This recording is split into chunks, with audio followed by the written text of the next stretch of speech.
जय श्री महाकाल। काफ़ी बार हमारे पास प्रश्न आते हैं कि आचार्यवर आखिर ये तिलक माथे पे क्यों लगाया जाता है और ब्राह्मण जो होते हैं वो माथे पर तिलक क्यों लगाते हैं, इसके पीछे रीज़न क्या होता है। और कई जगह उपायों में बताया जाता है कि आप इस तरह का तिलक अपने माथे पे लगाएं, आपका कार्य संपन्न होगा। तो क्या इससे कुछ फर्क पड़ता है? तो इसी बात पे हम चर्चा को आगे बढ़ाते हैं। देखिए, पहली बात को आप समझिएगा कि ब्राह्मण का अर्थ क्या होता है। पहले हम शुरू करते हैं ब्राह्मण के अर्थ से। ब्राह्मण का अर्थ होता है एक ऐसा व्यक्ति जिसको चारों वेदों का ज्ञान हो, जिसे ब्रह्म का ज्ञान हो, ब्रह्मांड का ज्ञान हो, अपने शास्त्रों का ज्ञान हो, जिस पर अपने गुरुओं का आशीर्वाद हो, जो गुरु परंपरा को निभाते हुए आगे चल रहा हो, जिसकी शिखा हो, माथे पर शुद्ध तिलक हो, सात्विक आचरण हो, सात्विक कपड़े पहने हुए हो, और जो भी व्यक्ति उसके पास आए उसकी परेशानी का हल उसे दे दे। जो ऐसे कार्य संपन्न करते हैं उसे ब्राह्मण कहा गया है। जो किसी भी तरह के तमस के भोजन का प्रयोग ना करता हो, यहाँ तक कि जो प्याज लहसुन भी ना खाता हो, उसको अति शुभ और शुद्ध ब्राह्मण कहा गया है। और जब भी आप किसी ऐसे व्यक्ति से मिलते हैं जिनमें ये सारी क्वालिटीज़ होती हैं, और जब भी आप अपनी पीड़ा उसके सामने रखते हैं, तो यकीन मानिएगा उस व्यक्ति की सात्विक ऊर्जा आपकी उस पीड़ा को दूर करके आपके कष्टों को दूर करने में आपकी मदद करती है। और ईश्वर और आपके मध्य एक ऐसी कनेक्टिविटी के रूप में वो व्यक्ति काम करता है, जिस कारण आपका कार्य संपन्न हो जाता है। इसे ब्राह्मण कहा जाता है। अब बात आती है कि माथे पे तिलक क्यों लगाया जाता है। सबसे पहले आप बात समझिएगा, जब भी हम कोई ऐसी विद्या पे कार्य करते हैं जिसका संबंध हमारे शास्त्रों से हो, ज्योतिष से हो, आप किसी तरह के कथावाचक हों, आप वेद शिक्षाएं प्रदान करने वाले हों, या आप वेद शिक्षा प्राप्त कर रहे हों, तो ऐसे व्यक्ति का सत्व में रहना बहुत महत्वपूर्ण है। उसकी ऊर्जा का सात्विक होना बहुत महत्वपूर्ण है। ऐसा व्यक्ति यदि तमस में चला जाए या उसका रजस ज़्यादा बढ़ जाता है तो वो संतुलन से बाहर हो जाता है। तो उसके सत्व को जागृत करने के लिए, उसके फोकस को स्ट्रॉन्ग करने के लिए माथे पर तिलक लगाया जाता है। इसलिए आपने देखा होगा जितने भी महागुरुकुल हैं, वहाँ पर आज भी जब आप किसी ब्राह्मण पुत्र को पढ़ता देखते हैं, किसी शिष्य को पढ़ते हुए देखते हैं, तो वो पूरी तरह से ब्राह्मण अलंकार में होता है। सर पे शिखा होती है, माथे पर भगवान विष्णु का टीका या फिर भगवान शंकर का त्रिपुंड होता है, कानों में कंठी होती है, गले में रुद्राक्ष की माला या तुलसी की माला होती है, और शरीर पे सात्विक वस्त्र होते हैं, धोती होती है। आखिर सात्विक वस्त्र ही क्यों पहने जाते हैं? कभी आपने देखा है किसी महाआचार्य या महंत को सूट में, कोट के अंदर किसी मंदिर में बैठ के भगवान की अर्चना करते हुए? जब आप स्वयं भौतिकवाद से जुड़ जाते हो, जब आपके अंदर का तमस और रजस ज़्यादा हो जाता है, तो व्यक्ति सात्विक तत्वों को छोड़कर हर कार्य में लोभ करने लगता है, जिस कारण से उसका पथ भ्रष्ट हो जाता है। इसलिए तिलक लगाने से क्या होता है कि आप जिस कार्य को आरंभ कर रहे हैं, उस कार्य को आरंभ करते वक्त आपका फोकस रहता है, और जब तक वो कार्य संपूर्ण नहीं होता आप उससे संकल्पबद्ध रहते हो, और कार्य पूर्ण होने के बाद सामने वाले जातक और आपको दोनों को उत्तम फलों की प्राप्ति होती है। तो आपके सात्विक तत्वों को बैलेंस करने के लिए टीके का बहुत महत्व है।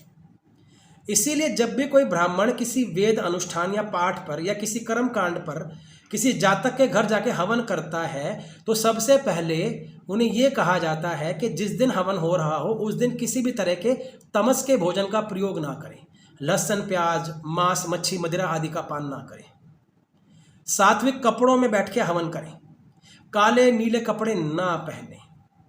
इसीलिए पहले ब्राह्मण देव सबसे पहले जातक के माथे पर एक तिलक लगा देते हैं, जिससे उस व्यक्ति का फोकस अपने कार्य को पूर्ण करने में लग जाए। क्योंकि ये भौतिक संसार इतना तीव्र है कि थोड़ी थोड़ी देर के अंदर आप अपने अंदर के सात्विक तत्वों को त्याग के भौतिकता की तरफ चल पड़ते हैं। तो जब व्यक्ति को किसी कार्य को फोकस में रह के करना पड़े, अपने नियमों में रह के करना पड़े, तो ऐसे समय में मांगलिक कार्य को करते हुए माथे पे तिलक को लगाना बहुत महत्वपूर्ण है। इसीलिए माथे पर तिलक लगाया जाता है। आज जैसे काफ़ी सारे हमने ज्योतिष आचार्य देखे हैं जो कहते हैं ये उपाय काम नहीं करते, हम केवल लोगों के मन को संतोष देने के लिए बोल देते हैं उपाय वगैरह, या फिर हम तिलक वगैरह हम नहीं मानते, ये तो आडंबर है। देखो जी, आज भी साउथ इंडिया के जो उच्च कोटि के ब्राह्मण हैं वो माथे पे तिलक लगाते हैं और उनका ज्योतिष विद्या अनंत है। और जब भी कोई व्यक्ति उनके पास कोई प्रश्न लेके आता है तो उस समय वो प्रश्न देखने से पहले सात्विक वेशभूषा में बैठकर उस व्यक्ति को अपने सामने बिठा के एक दिया लगा के प्रश्नों के उत्तर देते हैं। परंपरा कभी झूठ नहीं होती। ज्यादातर ये नियम वही निभा पाते हैं जिनका परिवार कई समय से लगातार इन रीति रिवाजों को पूरा कर रहा हो। इसीलिए जो ब्राह्मण की फैमिली होती है वो लगातार उनके घर में होने वाली संतान ज़्यादातर वेद महंती होती है, तो इस कारण से वो इस नियम को बड़े आराम से निभा लेते हैं। लेकिन आज के समय में उसे भी आडंबर कहा जाता है। विदेश के लोग यहाँ पर आके गीता का पाठ करके भगवान नारायण का तिलक लगा के नाच रहे हैं, और आज हमारे ही लोग अपने शास्त्र को, अपने धर्म को मानने से इनकार कर रहे हैं और इन्हीं बातों को आडंबर कह रहे हैं। पहली बात तो अपनी आंखें खोलिए, सनातन धर्म बहुत परिशुद्ध है। जब भी इसमें कोई वेद पाठ पूजा होती है तो इसका सबसे पहला कर्म होता है सामने वाले जातक के दुखों को दूर करना। ज्योतिष विद्या 100% कार्य करती है और उसमें दिए हुए उपाय भी 100% लगते हैं। मैंने खुद अपने जीवन में बहुत सारी कुंडलियां देखी हैं, आज भी देखता हूं, और यदि किसी जातक को उनकी पीड़ा के अनुसार उपाय दिए जाते हैं तो माता रानी की दया से, भगवान गुरुदेव शंकर की दया से उनको उसके फल अवश्य मिलते हैं। लेकिन आपके मन में ना वो शुद्ध विचार होने बहुत महत्वपूर्ण है। तो जब भी आप किसी मांगलिक या मांगल्य के हेतु कोई कार्य करते हैं तो उस समय टीका लगने से आपका फोकस अपने कार्य के प्रति बढ़ जाता है, जिस कारण से आप उन्नति प्राप्त करते हैं। इसलिए तिलक लगा के कार्य करने के लिए आपको हर शास्त्र में बताया गया है। आपने देखा होगा कि तिलक में भी कुछ चंदन का तिलक, जिसमें महक होती है, ठंडक होती है। जैसे ही आप चंदन का तिलक अपने माथे पे लगाते हैं, उसकी महक से आपके मन को शांति मिलती है, ठंडक आपको आराम देता है, आपका मन शांत हो जाता है। बाहर की गतिविधियों को छोड़ के आप उसी कार्य में लग जाते हैं जिस कार्य के लिए आप बैठते हैं।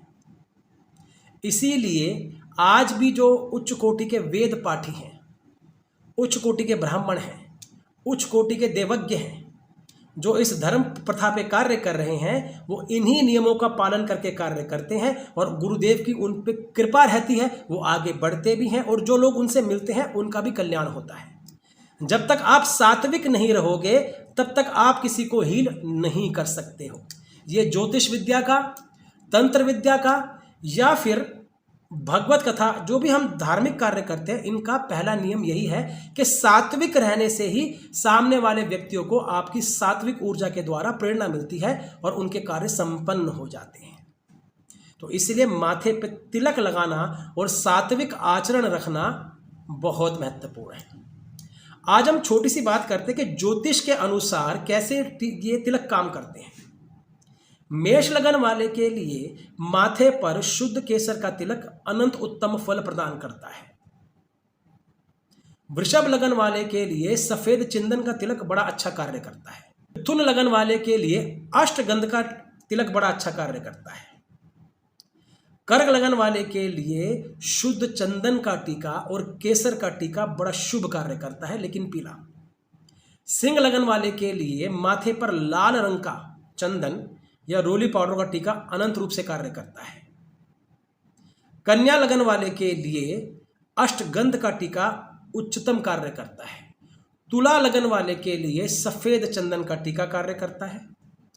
मकर और कुंभ लगन वाले के लिए काली हल्दी का टीका और सफ़ेद चंदन का टीका ज़बरदस्त कार्य करता है। और मीन लगन वाले के लिए शुद्ध चंदन और शुद्ध केसर का तिलक अनंत उत्तम रूप से कार्य करता है।